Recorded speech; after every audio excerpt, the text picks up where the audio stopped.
The death toll continues to rise as of Friday, while water rescues remain ongoing across the region. Millions without power statewide following the storm. Florida is reeling in the aftermath of Hurricane Milton, which struck less than 2 weeks after Hurricane Helene caused widespread devastation. Evacuees have returned to scenes of destruction, with homes and buildings damaged and neighborhoods flooded. As of Friday afternoon, at least 16 deaths have been linked to Milton, with emergency services unable to reach some victims in time. Rescue operations continue as rivers overflow in inland areas, adding to the disaster. Hurricane Milton left a trail of destruction from southeast Florida, where tornadoes killed several people, to the southwest coast, where it made landfall, and across to the Tampa Bay and Atlantic coast regions. Millions of residents are still without power, with 2.25 million outages reported Friday. Despite the storm moving offshore, Florida's first responders are still dealing with rising floodwaters and ongoing rescues. Drone footage from St. Petersburg showed toppled cranes, streets filled with debris, and significant damage to structures, including Tropicana Field. At least 2 deaths in the city have been attributed to the storm. In Longboat Key, Sarasota County shared photos showing homes, churches, and boats severely damaged. The area was hit hard by both Milton and the earlier Hurricane Helene. Tragedy struck a cleanup crew in Polk County when a crew member was fatally injured while cutting down a tree. In Hillsborough County, a woman was killed by a falling tree branch. So far, 15 deaths across the state are attributed to Hurricane Milton. Tampa International Airport and Orlando International Airport have announced plans to resume full operations as cleanup efforts continue. However, with rivers rising and flooding threats persisting, recovery from Hurricanes Milton and Helene will take time. In Volusia County, 2 cardiac deaths have been linked to Milton. One victim suffered a heart attack while boarding up their home, and another could not be reached by first responders during the height of the storm. The death toll from tornadoes and storm-related incidents has risen across multiple counties. Over 3.1 million power outages remain across the state. The death toll rises to at least 10 due to fallen trees and storm impacts. Search and rescue teams have saved over 100 people. Florida continues to grapple with the devastation caused by Hurricane Milton, which struck the state just 2 weeks after Hurricane Helene. More than 3.1 million power outages have been reported, with entire counties still in the dark. This figure represents a large number of people, as each outage could affect multiple households and businesses. Highlands and Hardee counties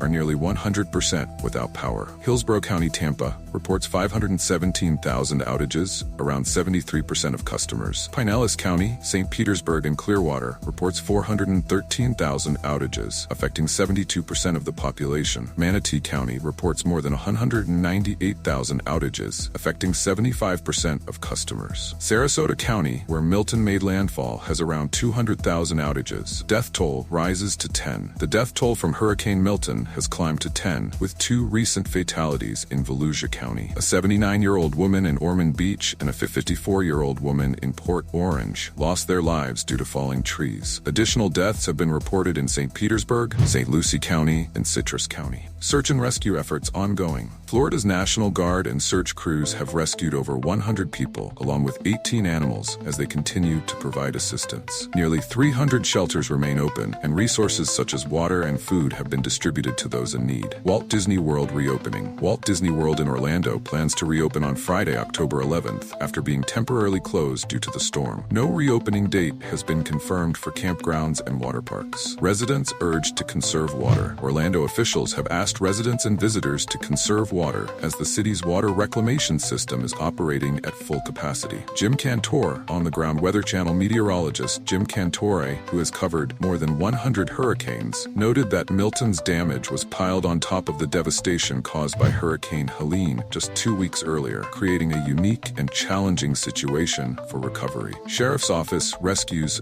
14-year-old from floodwaters in Tampa. St. Lucie County confirms a 5th death, bringing the death toll to 7. Over 20,400 flights canceled as major Florida airports remain closed. Residents of Sanibel Island urged to stay patient as conditions remain dangerous. Latest rescue efforts in Tampa Metro, Hillsborough County. Sheriff Chad Chronister and his team rescued a 14-year-old boy floating on debris in floodwaters. The boy was found on a neighborhood street and safely pulled into a rescue boat by the Sheriff's Marine Unit. Water rescues like this continue across the Tampa Bay area. Rising death toll in St. Lucie County. The death toll from Hurricane Milton now stands at 7, following the confirmation of a 5th death in St. Lucie County. All 5 fatalities are connected to tornadoes that tore through the region. Additionally, 2 deaths were previously reported restarted in St. Petersburg. Public store operations post-storm. Many Floridians are asking if public stores are open. According to the company's website, more than half of the 850 Publix locations across the state remain closed or are operating on modified hours. This includes stores in the Tampa Bay area, Orlando, and coastal regions. Sanibel Island officials urge patience. Sanibel Island residents are still unable to return home due to unsafe conditions. Streets remain flooded and power and water services are unavailable. Sanibel Mayor Richard Johnson expressed his frustration during a Facebook live stream, asking residents to remain patient while authorities assess the damage. Airports remain closed as damage assessments continue. Several major Florida airports, including Tampa and Orlando, remain closed as crews evaluate the damage. Miami, Fort Lauderdale,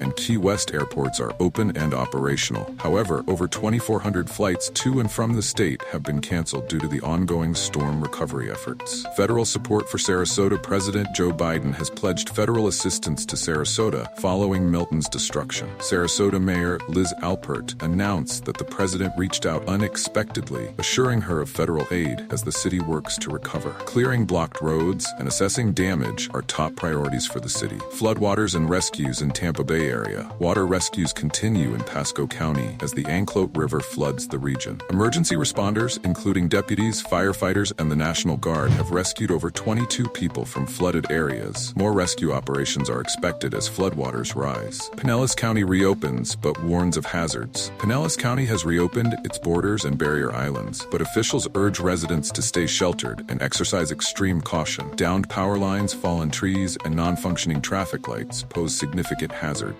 Over 420,000 residents in Pinellas County remain without power. Milton's destruction captured in photos. The full extent of Hurricane Milton's destruction becomes visible. Damage to the roof of Tropicana Field in St. Petersburg, waterlogged streets, and neighborhoods submerged in floodwaters are among the most striking images of the storm's aftermath. Lucie County tornadoes devastate mobile homes before Hurricane Milton made landfall. Large tornadoes destroyed over 125 homes in St. Lucie County, many of which were mobile homes and senior communities. The death toll in the county remains at 4, with more expected as assessments continue. Milton moves away from Florida's east coast, downgrades to Category 1 hurricane. Pinellas County closes all access points and urges residents to shelter in place. Over 3 million homes and businesses remain without power statewide. Rescues continue in Tampa as flooding and downed power lines create hazardous conditions. As of 8:10 a.m. ET, Hurricane Milton's center is moving away from Florida's east coast, with maximum sustained winds of 85 miles per hour, now downgraded to a Category 1 hurricane, according to the National Hurricane Center. All hurricane and tropical storm warnings on the state's west coast have been discontinued, though they remain in effect for parts of the east central coast. Storm surge warnings extend up to Altamaha Sound, Georgia. The storm is expected to move north of the Bahamas as it departs Florida. At 7:33 a.m., the Pinellas County Sheriff's Office announced a complete closure of all access points to the county, including barrier islands. Hazardous conditions such as downed power lines and impassable roads have prompted rescue teams to begin recovery operations. An emergency alert sent out earlier urged residents to shelter in place as the storm left widespread destruction. Flooding in Port Charlotte led to a dramatic scene at 7:18 a.m. when a boat was washed onto a roadway due to storm surge and heavy rains. Several feet of water remain across the streets, adding to the area's ongoing street flooding concerns. Pinellas County issued an emergency alert urging residents to shelter in place at 6:54 a.m. The alert highlighted the extensive damage, including downed trees, power lines, and debris, making roads impassable. Residents are instructed to remain indoors until local officials advise otherwise to allow emergency teams to clear the roads. At 6:29 a.m., Hillsborough County Sheriff's Office confirmed ongoing rescue operations in response to numerous emergency calls. Sheriff Chad Chronister reported teams cutting down trees and clearing roads blocked by downed power lines. He urged residents to remain indoors until the situation is safe. Hurricane Milton caused multiple deaths before it even made landfall. At 6:15 a.m., the St. Lucie County Sheriff's Office confirmed several deaths at the Spanish Lakes Country Club in Fort Pierce, where a tornado destroyed homes and buildings. The exact number of casualties has not been disclosed. At 5:43 a.m., officials warned that Northeast Florida has yet to see the worst of the storm surge. Expected to peak this afternoon and evening, flooding from the surge is predicted to affect the Intracoastal Waterway and the St. Johns River, which could face 2 weeks of moderate to major flooding post-peak. Milton broke Tampa's monthly rainfall record on Wednesday, dumping 11.43 inches of rain in one day, surpassing the previous October record set in 1922. This record-breaking rainfall led to widespread flooding throughout the city. Flooding from the St. Johns River has led to moderate to severe inundation in parts of St. Johns, Putnam, and Flagler counties. Local officials have urged residents to avoid driving through floodwaters, which remain dangerous and unpredictable. At 4:40 a.m., a crane collapse in downtown St. Petersburg damaged the Tampa Bay Times building and blocked First Avenue South. The crane, rated to withstand 110 miles per hour winds, was part of a construction site for a new residential high-rise. Fortunately, no one was injured in the incident. Tropicana Field, home to the Tampa Bay Rays, sustained major roof damage overnight as several panels were ripped off by Milton's strong winds. The facility was housing essential personnel for storm response, and all have been accounted for and are safe. Power outages across Florida topped 3 million as of 4 a.m., affecting 1 out of every 4 customers in the state. Manatee and Sarasota counties, along with Hillsborough County, are among the hardest hit, with nearly complete power loss in some areas. Keywords: Hurricane Milton, Florida storm surge, Pinellas County closures, Tampa flooding, St. Lucie tornado deaths, power outages, St. Johns River flooding, crane collapse St. Petersburg, rescue operations Tampa. Description: Hurricane Milton, now a Category 1 storm, is moving away from Florida's east coast, leaving behind widespread damage and power outages. Pinellas County remains closed, with residents urged to shelter in place, while rescue operations continue in Tampa. Flooding is expected to worsen in northeast Florida, and storm surge warnings persist for coastal areas. If this video grabbed your attention, don't miss our next live discussion on another hot-button issue, led by our aspiring journalists, only on U.S. News Now. Thanks for watching.